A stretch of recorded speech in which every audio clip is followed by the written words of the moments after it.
Panorama VIP. Panorama VIP. Futuro em pauta. Com Silvana Paixão.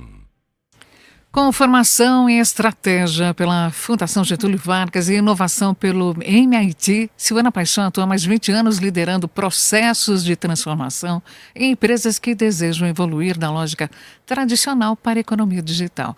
E a gente aproveita toda essa experiência da Silvana para ampliar o nosso olhar para o futuro e também para o presente. Prazer, Silvana, conversar com você. O que você traz para hoje para que a gente amplie o nosso olhar? Bom dia, Débora Isola. O prazer é todo meu estar aqui com você no nosso Futuro em Pauta. Você sabia que o nosso Futuro em Pauta é onde o amanhã é contado hoje? É isso aí. Que maravilha! Amei, amei. Não é legal? Perfeito, perfeito, perfeito. E eu quero começar, Débora, fazendo uma pergunta, sabe, para quem tem uma pequena ou uma média empresa que está nos ouvindo na rádio ou nos acompanhando pelo YouTube agora. Mas eu quero que seja uma resposta, assim, de verdade, não por alto, tá? Quando você que está nos ouvindo aí, de pequena ou média empresa, olha para a conta da sua empresa e vê um número. Naquele número, você sabe de quanto é realmente seu? Isso não é uma pegadinha, viu, Débora? Isso aqui é exatamente o que separa hoje uma empresa preparada de uma empresa despreparada. Porque todo mundo está falando de reforma tributária, de CBS, de IBS, de alíquota, de crédito, de transição, só que eu prometo que eu não vou falar nos próximos minutos aqui sobre uma aula de impostos, e isso é o trabalho dos contadores, e eu acho que eles fazem isso muito melhor do que eu. Mas eu quero trazer. É isso aí, né? Silvana, você já me deixou com uma pulguinha aqui. É muito comum a gente, vou deixar você seguir a sua lógica, que é mais do que perfeita. Mas assim, a gente confunde, quem tem microempresa, confunde ainda as contas pessoais com as contas da empresa. A gente faz esse bololô, faz essa confusão. É esse caminho que você olhou atentamente, vai trazer para a gente, é isso? Débora, é o seguinte, é um pouquinho disso aí sim, mas um pouco mais ampliado. Essa mistura acontece e isso é muito enraizado na cultura, sabe, do nosso Brasil, infelizmente. Às vezes eu tenho a oportunidade de trabalhar com pequenas e médias empresas de fora, eu percebo que é um pouco menos, mas aqui no nosso país isso acontece com muita frequência, essa mistura que a gente chama, assim, de pessoa física com pessoa jurídica, né?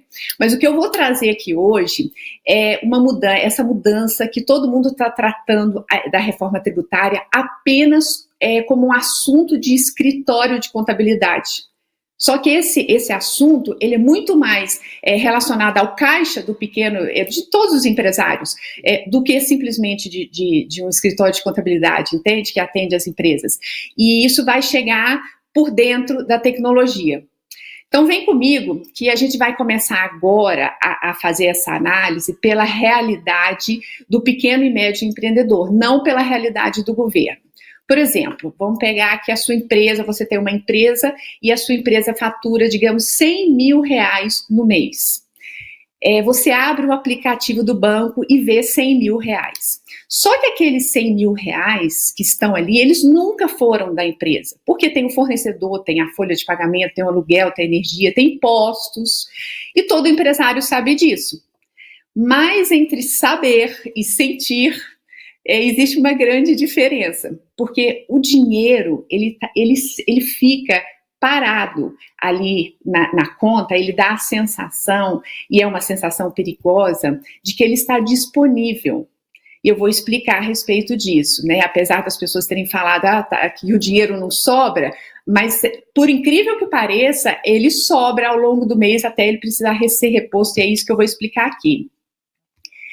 E ninguém está dando o nome certo para esse dinheiro que fica disponível do momento que a empresa recebe aquele pagamento da venda que ela fez, até o momento que ela paga um tributo, esse dinheiro fica ali. Atualmente, ele fica ali na conta da pessoa, existe esse intervalo de 2, 3 semanas, até um mês. Perfeito. E tem muita, entendeu, Débora? E tem muita empresa boa, séria, que usa esse dinheiro que está ali disponível para pagar um fornecedor que está vencendo antes, uma folha que está apertada e tal. E ninguém chama isso de financiamento. Mas é exatamente isso. É um capital de giro invisível, porque você nunca pediu para o banco, você nunca assinou um contrato, nunca pagou os juros, esse dinheiro simplesmente estava lá.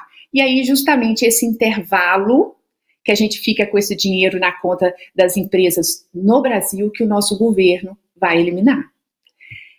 E o nome disso é split payment. Split é dividir, payment é pagamento. É um pagamento dividido. Hoje, atualmente, como é que funciona essa questão tributária? Você vendeu R$1.000 agora, fez uma venda de R$1.000, os R$1.000 entram na conta, e depois, lá no vencimento, você recolhe os tributos. No novo modelo da reforma tributária, o que vai acontecer?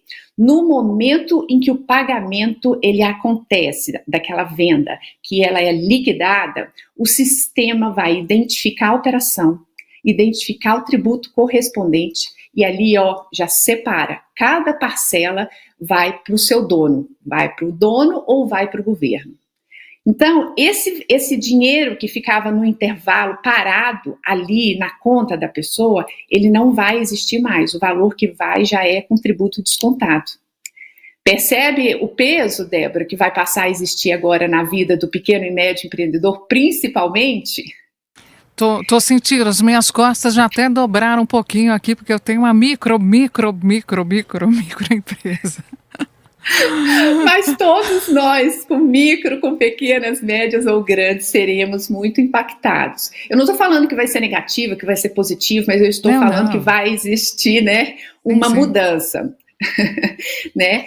Então, o cliente, só que presta atenção na complexidade desse sistema, na tecnologia que está envolvida por trás para separar esse imposto naquele segundo em que o cliente vai pagar uma venda. Olha só, o cliente o que vai estar conectado? O cliente paga em tempo real, aí vai precisar conectar a nota fiscal, a venda, o meio de pagamento, o banco, o sistema, a Receita Federal, tudo isso vai estar interligado em cada transação que acontecer no nosso país.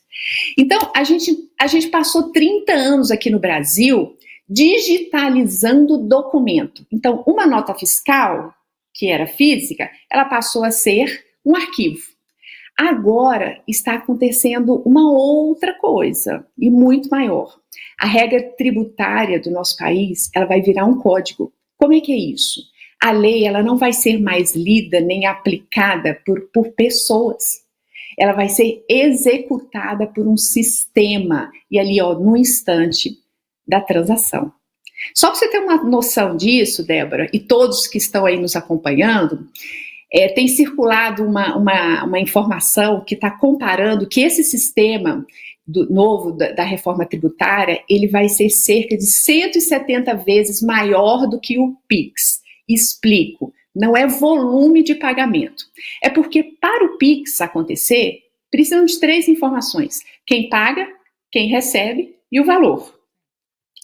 Para esse sistema tributário acontecer daqui para frente, quando ele começar a acontecer, é preciso saber o que foi vendido, quais os tributos que incidem, quais os créditos que aquela empresa possui e para onde vai cada parte do dinheiro naquele momento. Então, é uma outra dimensão de informação e de muita tecnologia por trás.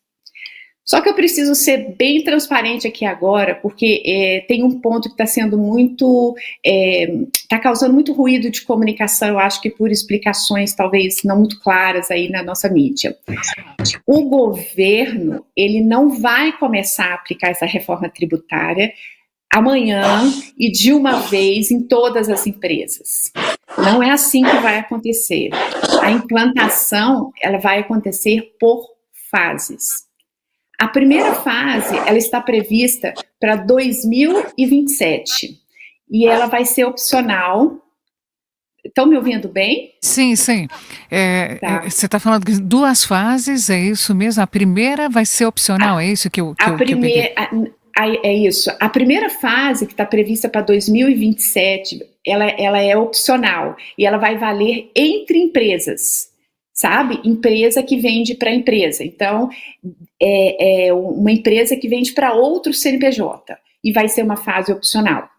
A segunda fase, ela vai acontecer depois que essa primeira de teste ela já estiver estabilizada, ela vai acontecer de maneira obrigatória para essas empresas que vendem para empresas, que já fizeram o teste. E só numa terceira fase, que as fontes oficiais também ainda não informaram a data prevista, só nessa terceira fase é que o mecanismo vai chegar para o consumidor final, sabe? Para uma loja que vende para o consumidor final. Então, isso, a gente entender tudo isso daqui para frente é muito precioso para cada negócio, para cada empreendedor fazer o seu negócio funcionar bem. Então, presta atenção, se você tem uma loja de rua, um restaurante e vende direto para o consumidor, você não é o primeiro da fila, você ainda tem um tempo. E eu diria mais, esse empresário que vai ser o primeiro da fila, que em 2027 ele vai estar olhando de maneira teste, mas já vai estar sendo impactado com essa reforma tributária. Normalmente, esse que vende para o CNPJ, ele é o que mais fala. Isso é coisa de contador, essa reforma é assunto de varejo, e eu acho que tem que ficar mais atento, porque 2027 está batendo na porta. E também eu tenho sido muito questionada. E quem está no Simples Nacional? Gente, a regra, para quem está no Simples, ela tem tantas particularidades importantes que eu, se fosse qualquer um pequeno ou médio empresário agora, sairia correndo, ia para o meu contador, tentar entender um pouco das particularidades do meu negócio diante dessa reforma tributária. Eu acho que vale, Débora, a gente trazer um exemplo bem clássico, assim, para a gente não ficar com dúvidas. E a ideia também não é assustar, a ideia é trazer reflexão e trazer uma pauta de urgência para que as pessoas prestem atenção nesse assunto e busquem informações. É alerta, então, né, Silvana? É alerta, porque Exato. A gente vai entrar numa nova camada de responsabilidade. Talvez de mais agilidade e transparência em todos esses mecanismos, um volume gigantesco, mas da parte de quem é empresário, que seja a dimensão, o tamanho, mas assim, muita responsabilidade e a gente precisa entender isso, né? E eu digo mais, Débora, além dessa responsabilidade, que eu acho que é um ponto alto que você está trazendo, é uma maneira de fazer com que o nosso empresariado ele se profissionalize cada vez mais, percebe? Porque tudo vai ficando um pouco mais complexo até que você entenda usar. Vai facilitar em alguns pontos, mas em outros você vai ter que aprender. Então, vai ter que procurar, estudar, ler, entender, fazer escolhas.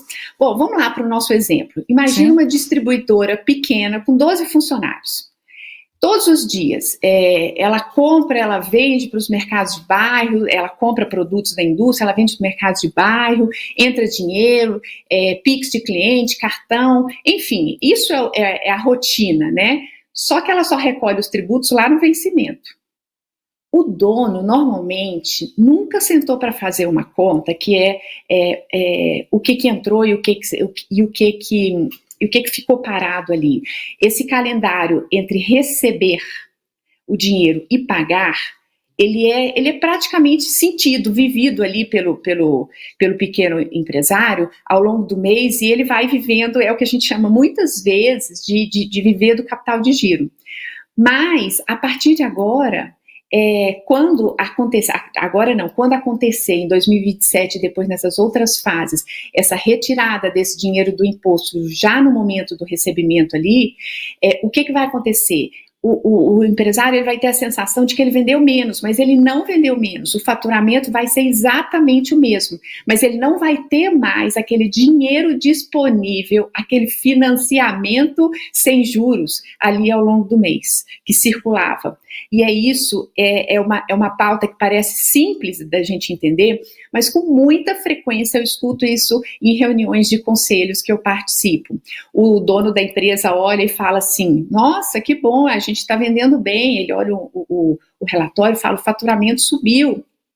E o financeiro da empresa, no mesmo instante, ele responde, a gente está vendendo bem, mas a gente precisa de mais capital de giro. Aí eles olham para mim e perguntam, e aí, quem está certo? E eu respondo, os dois estão certos. E é isso que assusta, viu, Débora? Porque essa empresa que eu estou dando esse exemplo, ela não está em crise, ela tem produto, ela tem cliente, ela vende, mas às vezes ela descobre tarde demais ou muito em cima da hora que o parte do oxigênio que ela tem ao longo do mês não era dela.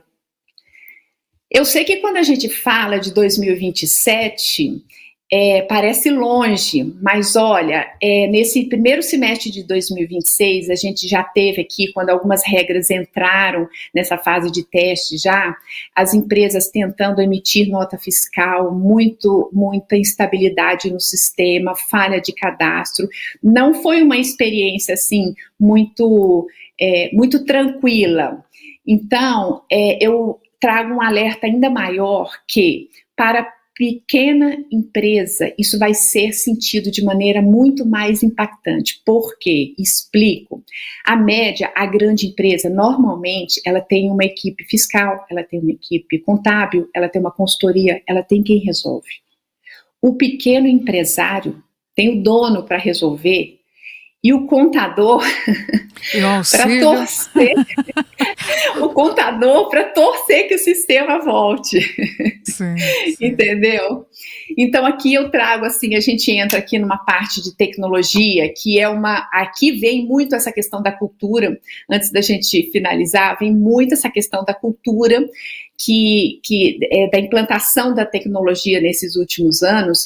Eu posso falar isso com propriedade, porque eu tenho acompanhado de muito perto, que é o seguinte: até aqui, nos últimos anos, pequenas e também médias empresas, muitas vezes compram tecnologia que a gente chama de tecnologia de aceleração. São aquelas tecnologias que aceleram a venda. Então, é o tráfego pago, automação de CRM, automação do WhatsApp, CRM, checkout. Então, tudo isso é para acelerar a venda. Quase nada disso é painel de controle, sabe? Dashboard, dados.